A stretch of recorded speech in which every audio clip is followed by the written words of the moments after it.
It's GP. What's going on, man? How are you? What's going on, my man? I appreciate you taking my call. You got it. No problem.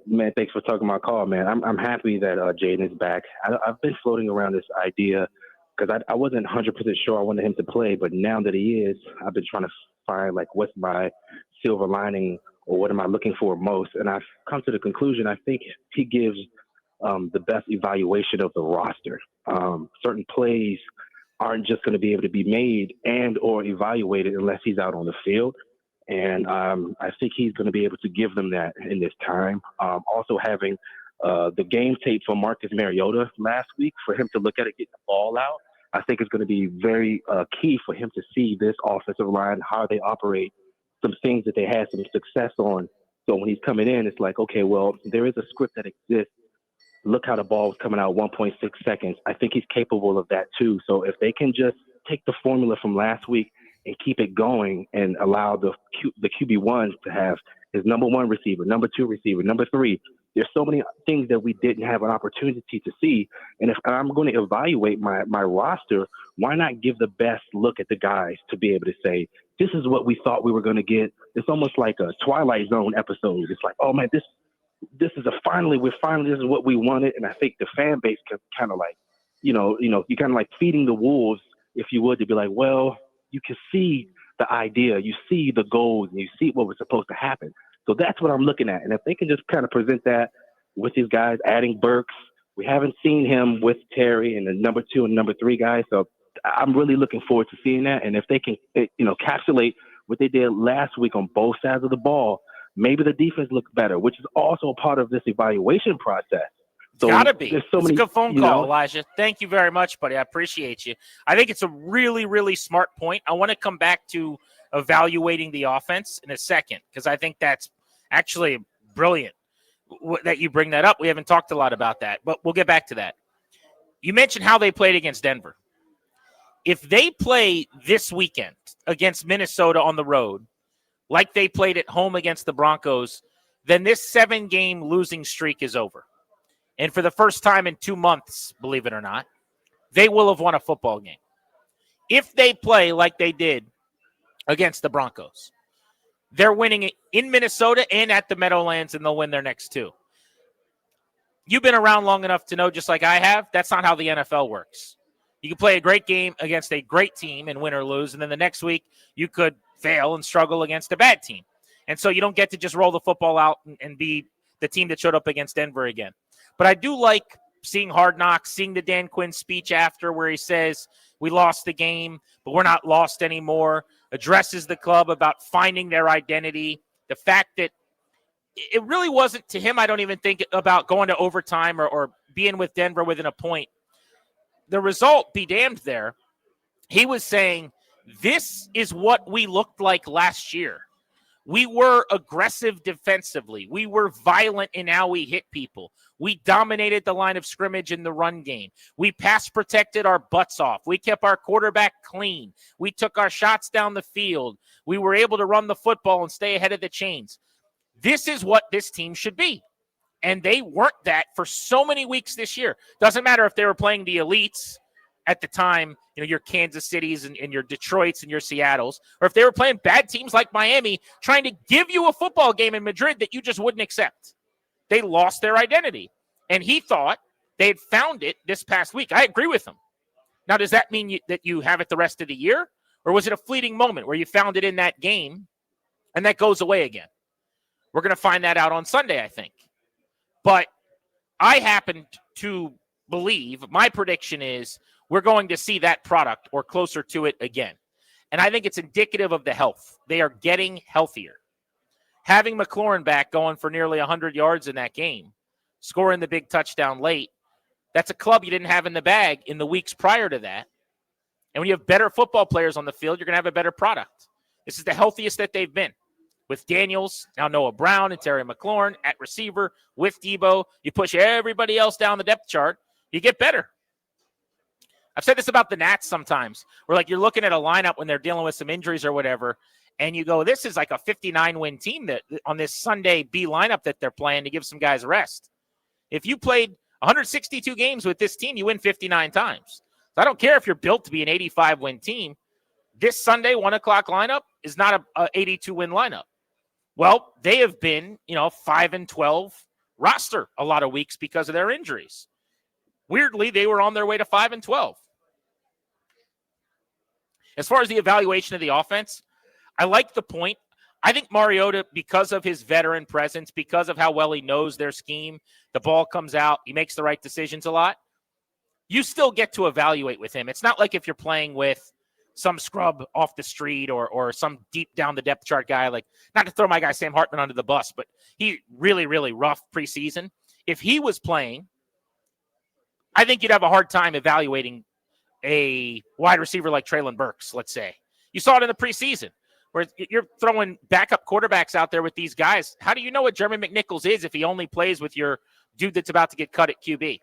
But Mariota gives you that look. But I think your point's correct in, if you want to know what Burks could be with Daniels next year, if you want to know what this offensive line could look like blocking for Daniels next year as it ascends, comes into its own, you know what a really good way to find that out is? Watch it work with Daniels this weekend. And Mariota hopefully will be here as your backup, but he's still the number 2 behind Daniels distantly for good reason, because Daniels should be able to do everything at a higher level. Let's go back to the phones, 800-636-1067. Ravi's in Herndon on Grant and Danny. What's up, Ravi? How are you? What's going on, man? How you doing? Great network, great show. Been a fan for like 13 years. So I always learn a lot and gain a new perspective when I tune in, so I appreciate that. I think, I got a little bit here. Dan Quinn took over the defense. I think that's a good thing. We've seen obviously a better defense and better play calling since then. This season, we got unlucky with the injuries. I think at this point, you got to tank. And obviously, you can't say that out loud as a front office, but, it was just a rough start to the season. It hasn't gone our way, and there's really no point. I mean, we don't even control our own destiny at this point, so there's no reason to lose our draft position. We're playing for the 2027 Super Bowl at this point. I think the rest of the season is extra reps and evaluation. Last season I was really high on the front office and Jayden Daniels. Jayden Daniels I thought was one of the greatest rookies of all time. Looks like, the front office, he's come down to earth a little bit. He missed some throws. He's missed some people open. He's overthrown and been less accurate than he was last season. I don't know what happened. Maybe he got proverbially a little bit fat and happy in the offseason. Not sure, but that's one thing. I think he's got to use these extra reps now. And then the front office, we have an aged defense, and it's showing. I think we got to tune that up, and we got to really use this to evaluate as a front office. And one player doesn't do it, but I heard JP Finley on the network say, we're playing for Arvell Reese at this point, and I think there's some merit to that. I just really feel like it's time to pack it up, and we have a talented team. I think that in the future, in 2027, we have a real chance for that Super Bowl.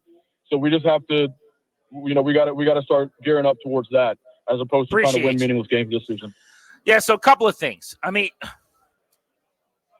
I am and have forever been able to watch a game and understand what you're saying when you suggest it's better if this team loses out. That's nails on a chalkboard for a lot of listeners. They just can't grasp it. They can't wrap their head around this idea of, well, how could a fan of this team want them to lose? And to that, I would say, do you like Jayden Daniels? You happy that he's here? Because me and that caller, Ravi, and a lot of other people were saying this 3 years ago when they were coming down the stretch, 2 years ago, I guess, because you wanted the best pick possible so that they could get up. My goal was to get into the top 2 so that they could take whoever the Bears didn't. You knew they were taking Caleb Williams, and then Washington was going to choose between Daniels and May at number 2 overall. So if you are one of these folks who says, I just don't understand how fans could possibly care about draft position, that's such a dumb thing to worry about. Well, they didn't affect it by worrying about it in quotes, by wanting it to happen. But those fans were on it correctly when they were rooting for Greg Zuerlein to make a field goal for the Jets that improved Washington's draft position to go up a spot. Now, I say that to say the team itself should not be doing anything right now at this point of the season to have a better chance to lose. I don't know that they should ever do that, okay? The Wizards are tanking as we speak.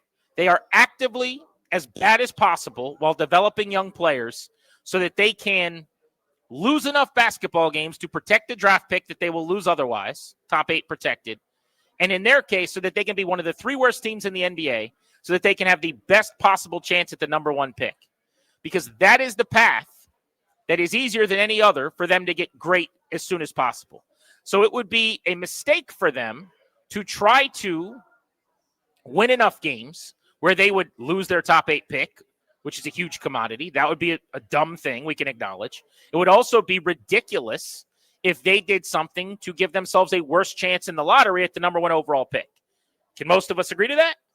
So if you agree to that, then it's also true that you could say at some point late this year, it will be prudent and smart and wise for Adam Peters and Washington to make some decisions where they multitask both evaluating young, talented players and maybe not doing everything in terms of roster construction, snaps, decisions in game to have the best possible chance to win. But it's not going to be obvious. It's not like you're going to go for a 4th and 7 at your own 4. You're talking about going for the 2 at the end of a game where you may win, you may lose, but we're not going to keep playing football, a la the Denver game the other night. It's going to be, hey, we could play Zach Ertz and he could go out there and catch 7 balls for 81 yards, or we could sit him on this drive because it's time to target Ben Sinnott 3 times. Like, those are the types of decisions we're talking about. But it is too early to do the thing that you're talking about.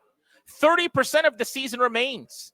It's like saying it's time to bench the quarterback because my team's down by too much when you're down by 13 in the middle of the third quarter. That's what you're suggesting. They have 5 games left in a 17-game schedule. If they had been eliminated 3 weeks ago, would you advocate at the midway point of the year to do that? I mean, that doesn't make sense. So in 3 weeks, when they've got 2 games left, you call back in and I'll say, yep, it's time. Let's do it. It's time for less Zach Ertz, more Ben Sinnott. It's time for less Bobby Wagner, more Jordan McGee. And in between now and then, I'll keep turning up the faders on all those things for sure. But this week is Jayden Daniels' first game back. So everything they should be doing on offense is giving him the best chance to come back and play good football. His last game was one of his worst games he's played as a passer. Not a complaint. Kurt Warner takes him to task in video. Why is he doing this? Why isn't he seeing this? What's happening here? Well, it's because he was getting pressured at an unbelievably high rate, the highest of his career, about 50% of dropbacks. But you know what he needs is a couple deposits now. Let's feel good. Let's play good football. Let's finish the season strong. How do you finish the season strong? By giving him his security valve, Zach Ertz. By giving him the best possible players on the field, McLaurin, Noah Brown. You don't sit Terry McLaurin for 3 games so that you can be worse. But it's just a little too early for me to start worrying about the draft. You mentioned Arvell Reese, by the way. Unless they're picking in the top 2 or 3, they ain't getting Arvell Reese. Everyone's, Reuben Bain Jr. Reuben Bain Jr. is off the board when they pick. I promise you. Unless something crazy happens and they end up picking in the top 3 or 2, which is not a thing, that's not what we're talking about. Oh, by the way, who cares? Like, you don't know who's going to be available yet, but they shouldn't make a pick in the top 5 anyway. If they have the number 3 pick, God willing, that would be amazing. They should be trading it for as much as they could get, because last year they made the fewest picks possible, and this year they're about to make the fewest picks of anybody in the league for a second straight year. They have 2 picks in the top 4 rounds. They have no business picking a player in the top 7. They need to trade back. Now, you may not have a choice in the matter. You may not get a dance partner, especially in a year where this is not working out for Washington. The quarterback class in college is poopy. This is not the quarterback class that they needed in terms of trade back compensation. Because if there's 4 or 5 guys that are really, really good, like in the Jayden Daniels draft class that everybody liked when 6 went in the top 12, to be able to go from 4 down the board or 6 down the board or be one of these teams in the middle of the top 10 and trade back is actually a lot easier. In their class, Fernando Mendoza, let's say, goes 1-1 or something because somebody trades up with the Titans. Next thing you know, another quarterback, Dante Moore from Oregon, goes to the Saints at number 3 overall or something. There's not another quarterback anybody's trying to trade up for, hypothetically. A lot of the mock drafts you're going to see have Fernando Mendoza, Dante Moore, Ty Simpson. That's kind of the whole list. So if all three of those guys are gone before Washington's on the board at 6, maybe they can't move back. But that should definitely be the goal, is to add the second-round pick that you don't have, to get another third-round pick, to get the fourth-round pick with a second that you don't have. So would Arvell Reese look good in burgundy and gold? You bet. Would Ruben Bain or Caleb Downs look really good for Washington? Yeah, I'm not going to be angry if that happens. You need great players. They don't have enough good players. They don't have enough picks. They got to try to move back. So I'm not going to go against your logic of wanting a higher draft pick. But this year, that does matter a little bit less to me because they have their quarterback already. I've always advocated to go as high up the board as possible because they've always needed a quarterback. The last time we were in this situation in this town, right now I was going, oh my gosh, every loss is a gift from God because it's Drake May and Jayden Daniels and Caleb Williams and Bo Nix and Michael Penix. It's this cornucopia, it's a smorgasbord of QBs. They have their quarterback of the future. So the only thing really right now you want to be up the board for me, is to get as high as possible to trade back anyway, which is valuable. But I don't know that they're going to be able to. There's no guarantee. And they need more picks as it is.